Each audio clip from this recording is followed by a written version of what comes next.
be together on the first day of the week to worship our awesome God.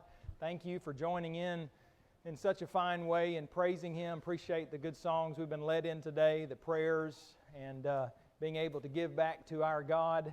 It always feels a little weird when I'm visiting places and I don't put something in the plate because I'm giving back at my home congregation, but anyway, I think everybody kind of understands that. But it's just a wonderful blessing to partake in the same 5 acts of worship that Christians have been partaking in now for a little over, about 2,000 years now. So it's just a blessing to worship with you all. It's always a blessing to be in this area and to be with the fine brethren who meet here. This is considered Gainsborough, right? Is this a Gainsborough address? Okay, so in Gainsborough.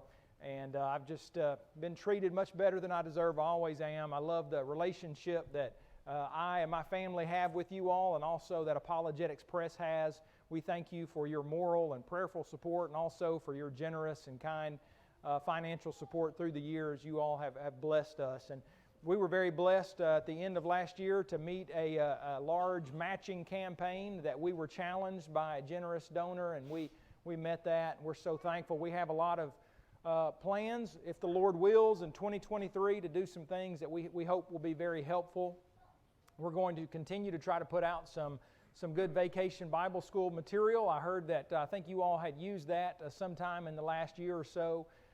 We have one coming out in the next month called Operation Creation for all ages, and then I'm already proofing some material for 2024 that's just going to be on the name Jesus, and every night's going to be about Jesus, and the first night on Jesus, the Messiah, and the next night on Jesus, the Nazarene, and Jesus Lord, and then Jesus Almighty, and then Jesus the Savior. So I've been proofreading that material. I've been immersing myself. I was doing that some yesterday in that. So that, I'm sure you wanted to hear about what's coming out in 2024. I'm also excited about us coming out with a smaller Bible. We have our Apologetics Press Study Bible, and we have the rights from, an agreement with HarperCollins and Thomas Nelson to do a smaller version of the New King James that will be kind of what we're calling more of a kind of an evangelism Bible that will have some things in it, like if you give a Bible to someone who doesn't know anything about anything, maybe is not even a theist, doesn't even believe in God. So there will be a small section in there on why you should believe in God, why you should believe the Bible, why you should believe that Jesus is the Son of God, why you should become a member of Jesus Church and only Jesus Church, and how you become a member of that church. And so it's going to be probably more the size of this kind of Bible. That's a 4-pound Bible there in the back. And I have yet to start preaching from a 4-pound Bible because, I'm so weak in my muscles that I don't know if I can handle carrying a 4-pound Bible around for an hour or two. But we're hoping to be able to release that here in 2023. So we have a lot of things that we have ongoing. I hope that you'll continue to use the Apologetics Press website. We have thousands of articles and hundreds of videos on that website, as well as the app, if that is helpful to you. And again, my guess is, I think it's an educated guess, that 99% of everything we produce is on our website for free electronically in one form or another. In fact, even though it's not free because we have to pay royalties to HarperCollins to use the New King James text, you can get the study Bible on Olive Tree electronically or on Amazon.com, if I recall correctly.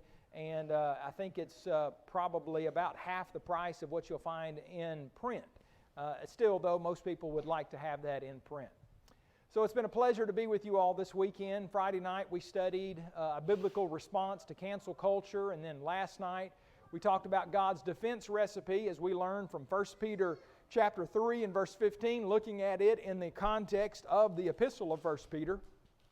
We also talked last night about how the Bible is absolutely correct in everything it says, including being scientifically accurate, which is an accusation that has ratcheted up more in this day and time. And then we've talked about the poster children of evolution this morning, and then this last lesson that we have together in this worship hour, we're looking at wonders of God's creation. And I believe it's totally appropriate, even in a worship hour, to think about some of God's amazing wonders. I don't know many people, especially children, who don't like going to a farm and seeing maybe it's sheep or chickens or cows, or maybe even some people have some bunny rabbits. I don't know any kids. I don't know many adults who don't like to see and look at and pet some of these, well, maybe not some of these creatures. Maybe you like going to the zoo.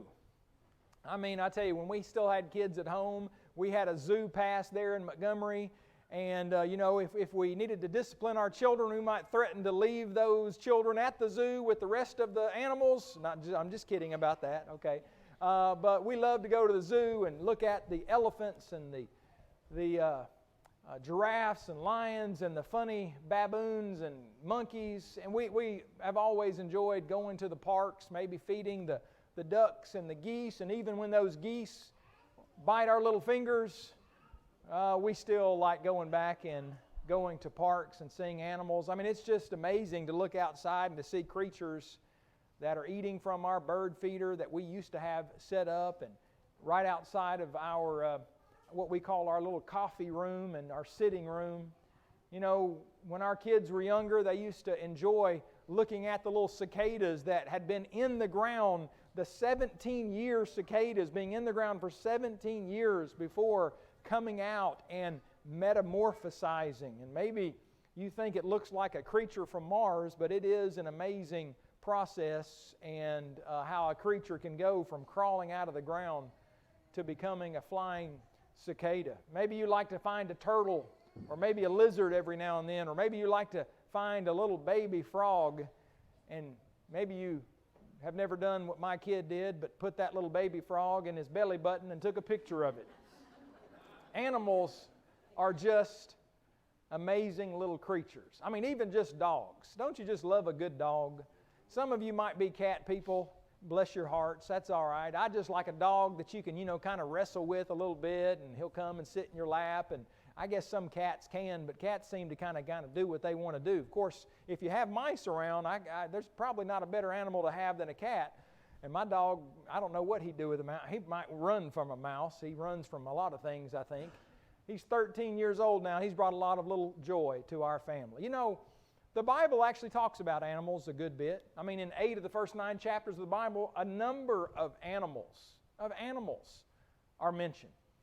In one of the more unique, amazing books of the Bible, the book of Job, you have a book where, unfortunately, most people seem to remember the first 2 chapters and the last chapter, where Job sadly loses everything, and then he becomes twice as wealthy at the end of the book, and he has 10 more children.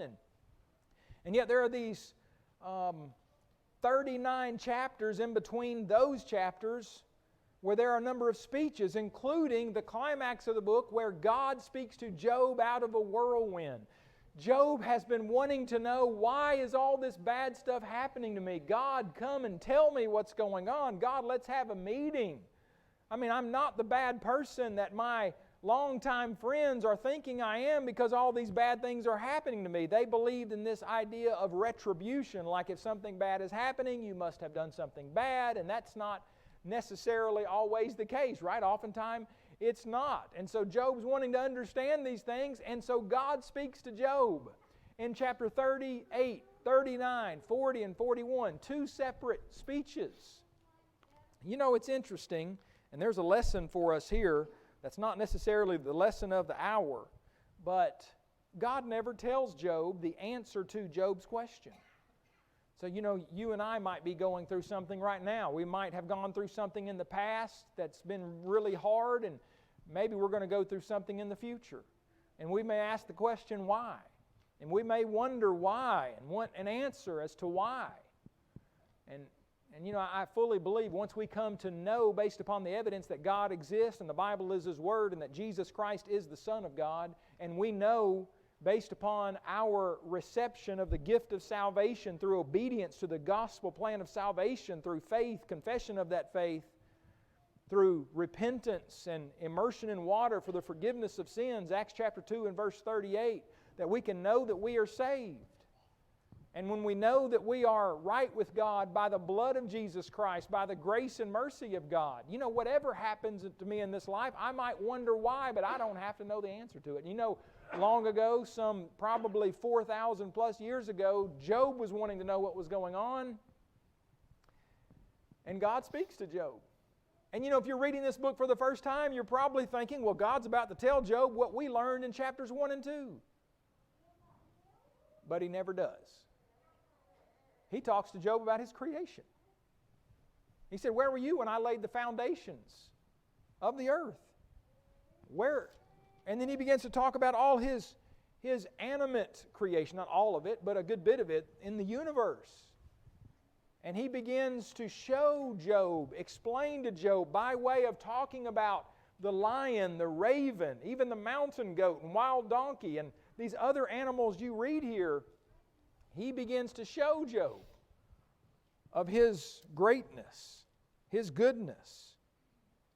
Chapter 41, verse 11, who has preceded me that I should pay him? Everything under the heaven is mine.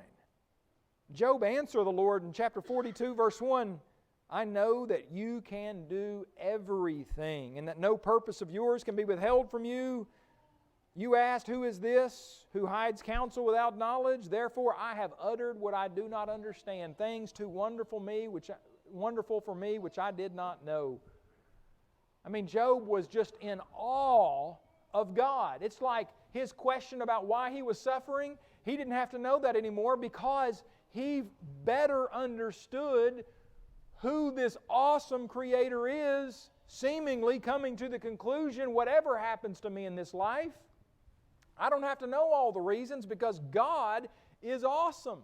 You may say, well, Eric, that's just kind of strange, but you know, I have a hunch. If you and I had the same experience with God that Job had on this occasion, if we have an honest and good heart like Job did, our response would be exactly the same. My point is that God taught Job some amazing lessons by referring to God's awesome creation. And what we've already noted to some degree last night, we can know based upon God's creation that God exists. We can know that matter demands a maker, and that life demands a life giver, and that intelligent life demands an intelligent creator, and that design demands a designer. That complex functional design, even in a funny-looking, goofy-looking kind of animal that we call the giraffe. That you may wonder what kind of, this animal, listen, if you didn't know that giraffes existed, and you're in a first grade class, and you're drawing an animal, and neither you nor your teacher knows this animal existed, you would think, you know, you're just making up some kind of thing and you're not a very good artist. That would be my guess. When we look at this animal, it just looks like it's something out of a comic book, I suppose. But it's a real animal that has a neck that's about 6 feet long, legs that are about 6 feet long, tails that can grow to be 6 to 8 feet long. It has a tongue that's 18 inches long. Kind of funny looking, isn't it? That they can actually run 30 miles per hour at top speed. That's faster than a human being can run, and a whole lot faster than I can run. And as this animal is probably most well known for its long neck, I suppose it would be appropriate for a moment to talk about that. You know, even though its neck is about 6 feet long, it has the same number of neck bones that you and I have. They're just a whole lot longer. Have you ever thought about this? That in order for its brain to work, it's got to get what? It's got to get blood from its heart to its brain. You say, well, Eric, what's the big deal about that? Well, you know, it's one thing to get blood from our hearts to our brains, which might be, you know, there might be about a foot there in difference. You know, maybe 12 inches, maybe a little less, a little more, depending on how tall you are. And you know what? You have to have a heart that does what? That pumps strong enough. If you have blood, you know, we talk about blood pressure a lot as being a bad thing. Well, you need some blood pressure, right? We don't need blood pressure that's too high or too low. We need blood pressure that is high enough to pump that blood throughout our body, and especially to our brains, because blood carries what to our brains? Carries oxygen to our brains. And we need that. And if we don't have that for a certain amount of time, it can permanently damage our brains. Well, here is an animal that has to pump blood up against gravity about 8 feet in the air because the heart is here and it's got to go from the heart all the way up through its neck into its brain against gravity. No wonder that the giraffe has, as far as I understand from scientists' study, twice the blood pressure of any land mammal and about 3 times that of any human being, depending on how high your blood pressure is. And so it has a heart that is about 2 feet long, that when full of blood weighs about 20 pounds. Could any of you say, what would you think if someone said, well, about, a tenth of my weight is in my heart? That sounds like a big heart. A 20-pound heart to help pump blood up against gravity. Which you say, well, okay, that's neat and all, but then what happens when the giraffe bends down to pick something off of the ground, or better yet, drink a lot of water? You know that a giraffe can drink more in one drinking session than a camel can? I mean, they have to be careful because there might be lions or crocodiles or other things around. So, they're on high alert. But how can they be on high alert if the blood is pumping furiously from its heart to its brain, and then it bends its neck down below its heart? Let me ask you something. We're not going to do this morning, but if everyone stood up and I said, let's lower our head as far as we can and stand up with our head lowered below our heart as long as possible, what's going to happen to a number of us? We're going to what? We're going to at the very least get lightheaded, and at maybe, I'm not going to say at most, but it's very likely that a number of us will do what? Woo! We'll just pass out like some of you look like you're about to do right now because you had a big breakfast of bacon, eggs, and biscuits this morning, right? Just kidding. Okay, so how does this keep from happening? How does the blood not just keep pumping and rushing to the giraffe's head and his brain just pool with all sorts of blood? Well, see these are air quotes, right? It just so happens. Just so happens. Boy, I tell you what, evolution is amazing, isn't it? Just time, chance, random, mutated processes. It's always funny, and not really funny, but it's frustrating, I guess, how mutations are like the darling of evolution. Well, how did that happen? Well, it mutated over thousands. How did that? Mutations. I don't know about you, but most of the time when we hear about mutations, they're a bad thing, right? It's not like I've got my 6-month doctor checkup in the morning. I just got a text about it earlier ago. Hey, remember, you can't eat in the morning. I'm hoping this is not going to be one of those 3-hour doctor visits. You can't eat before they go to the doctor. And, if the doctor comes back in there after examining you and says, Eric, I've got some news for you. You have mutated genes in this part of your body and that part of your body and this part. Am I going to say, yes, I'm evolving into a better being? No, generally speaking, mutations are not necessarily a good thing. They might be somewhat neutral in some ways, but mutations most of the time are a negative thing. My dad's side of the family, doctors discovered that in the Lyons family there were a number of individuals, some of his brothers, who had a mutated gene, and if you had this particular gene, it was very likely going to cause your death.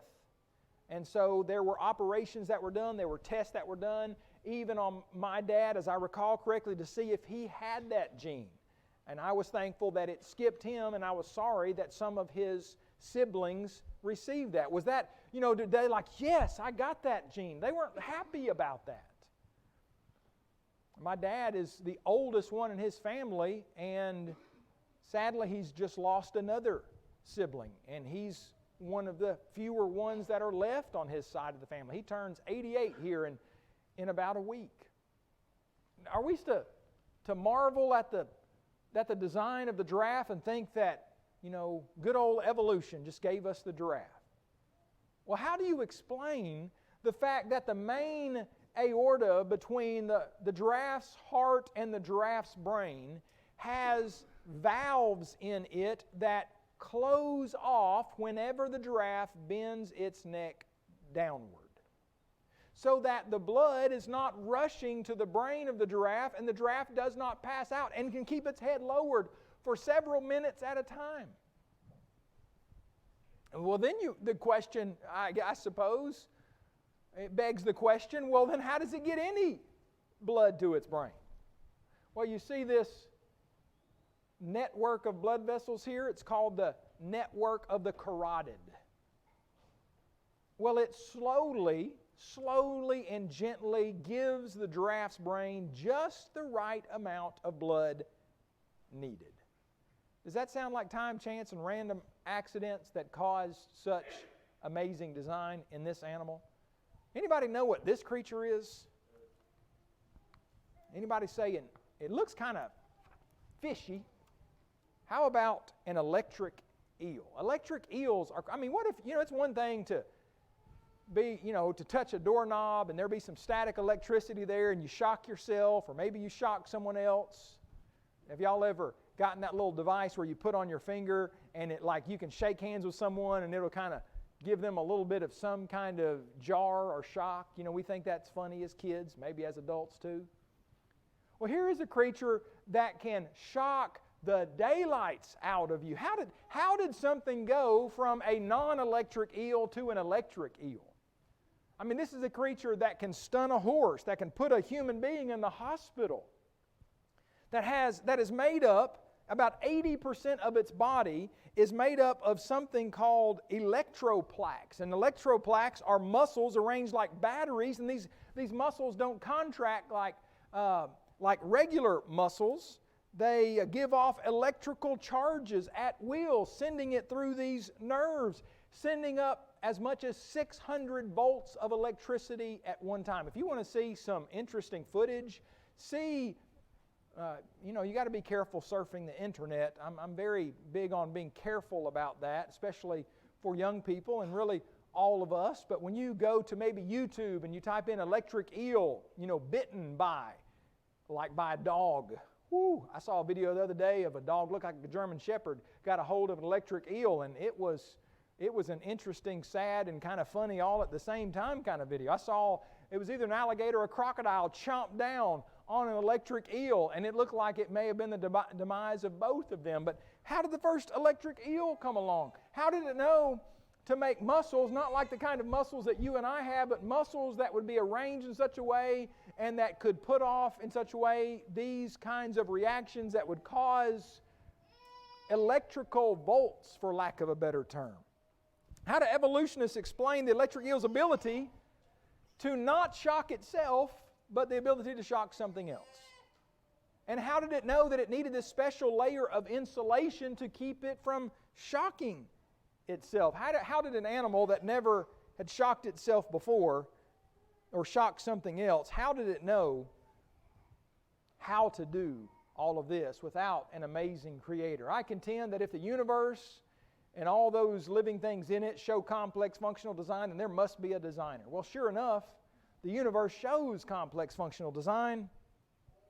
Thus, the universe must have had a designer. You may think that this looks like a squid or an octopus. This is actually known as a cuttlefish. The cuttlefish looks like something almost out of a Batman movie, doesn't it? With eyes like that, with bluish green blood, something that can spew like a squid or octopus can, black ink out of its body, has tentacles, two of which it can kind of blow out of its mouth like birthday party blowers. Have you seen those or used those before? But the most amazing thing about this animal is its camouflage abilities, or its ability to blend in with its environment. Like if it's swimming next to a rock or a barnacle, it can actually, can you imagine being able to do this with your skin? Like manipulate its skin to look kind of like some kind of shell or barnacle. Or it also knows when it's swimming, say next to seaweed, to move its arms or its tentacles up and down and to sway like the seaweed that it's swimming next to. I was looking at one science magazine a few years, and it had this, it's a creature that is categorized as a cephalopod, and it had it on the cover, a cuttlefish. And it talked about it being almost like an alien-like creature with amazing intelligence. I wonder where it got this this intelligence from? Well, people can say it came from aliens, but that just begs the question, what? Well, where did alleged alien intelligence come from? And I'm not suggesting there are aliens. I'm just saying sometimes atheistic evolutionists will say that, well, life came here from aliens. Okay, let's just say I grant you that for a moment. Where did the alien life come from? It continues to beg the question. I read several years ago where there were I believe it was the U.S. military studying cuttlefish to learn more about camouflage abilities, and they put these animals in different fish tanks. Some of them with vertical lines along the fish tanks. And when they put these cuttlefish in there, the cuttlefish began to move their tentacles up vertically to mimic the vertical lines of the fish tank. And they put them in another fish tank with horizontal lines, and you can guess what happened. They began to splay their tentacles out horizontally to look like the lines in the fish tanks in which they were swimming.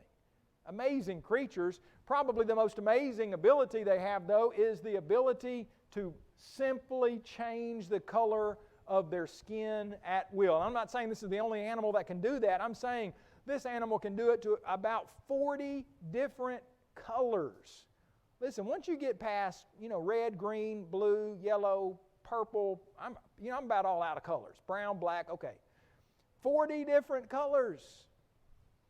And one of the amazing things that hasn't been yet proven, but there are some who think that this animal is actually colorblind, but somehow knows how to turn into the colors of its surrounding area in order to blend in with it. Who made? Did something make this creature, or is it the product of random, godless evolution? I believe the psalmist is exactly right when he says, "This great and wide sea in which are innumerable teeming things, living things, both small and great, O Lord, how manifold are your works, and wisdom you have made them all." Anybody know what this creature is? Scientists classify the duck-billed platypus as a mammal, but it's the most unusual, quote-unquote, mammal you've ever seen.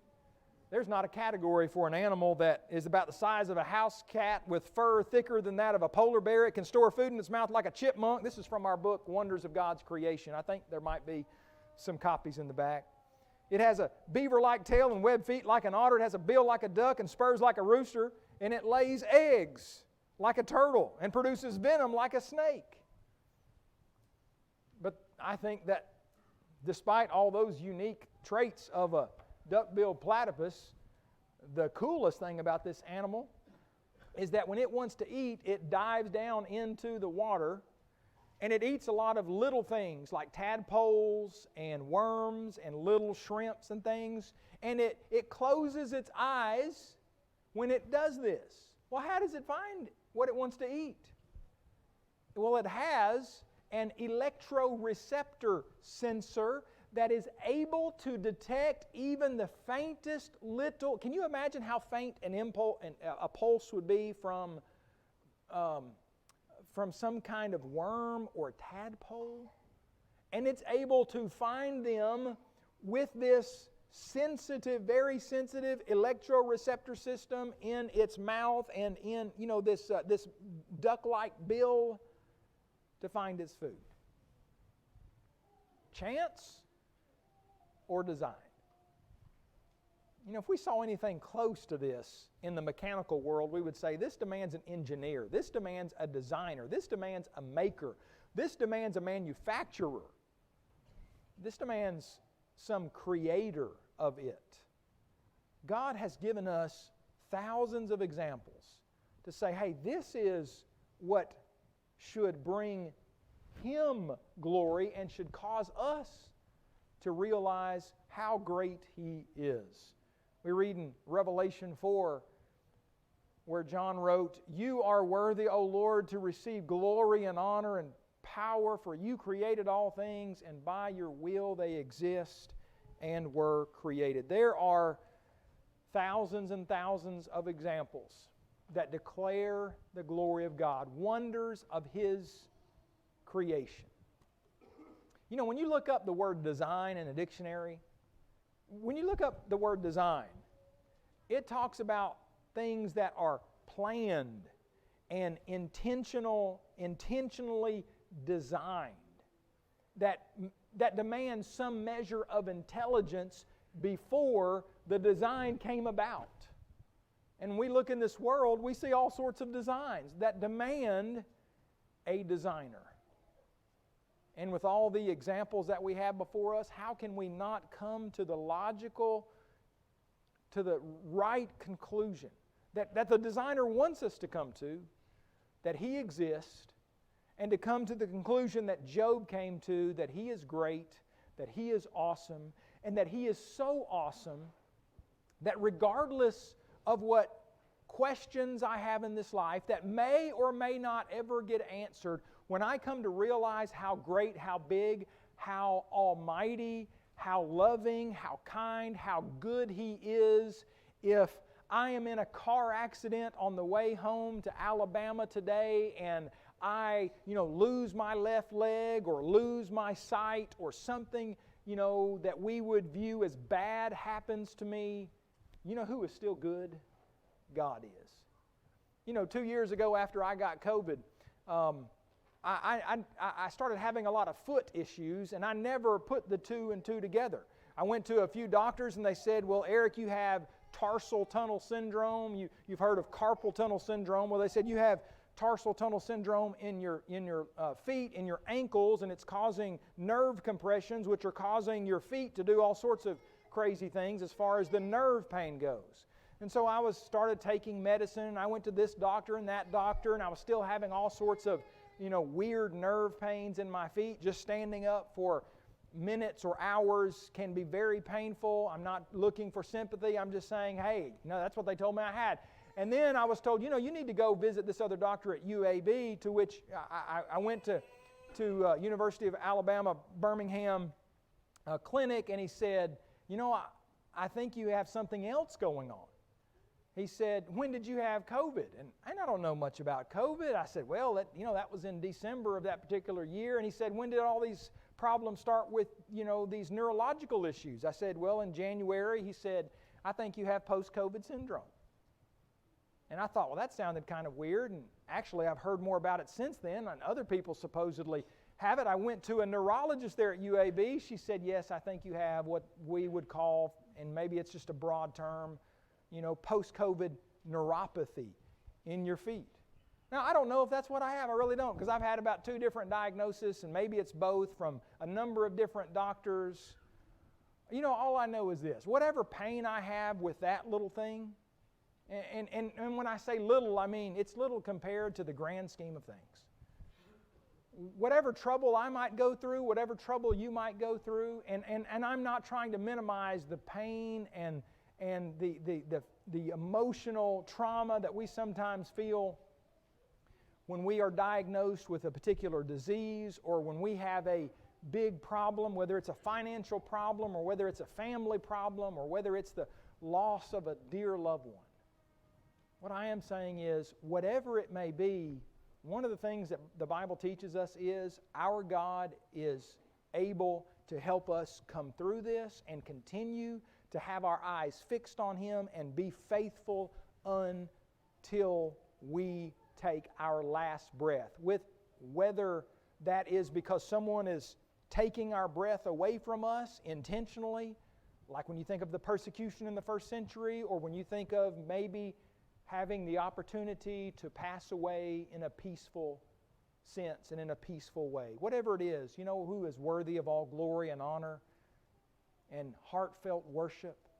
Our awesome God who tells us that if we're faithful to Him, if we continue to trust in Him, we're going to be with Him forever and ever. And let me tell you something. I have every reason to believe that 100 years from now, 1,000 years from now, 1,000,000 years from now, 1,000,000,000 years from now, 1,000,000,000,000 years from now, when we're no longer counting years, that whatever problems Eric had in this world temporarily for a finite period of time are going to mean, in a sense, absolutely nothing compared to what we get to experience on the other side. Are you going to be on the right side of the other side? God wants you to be. That's why Jesus did what He did, so that every one of us could know that we have received the gift of eternal life. Have you received it this morning?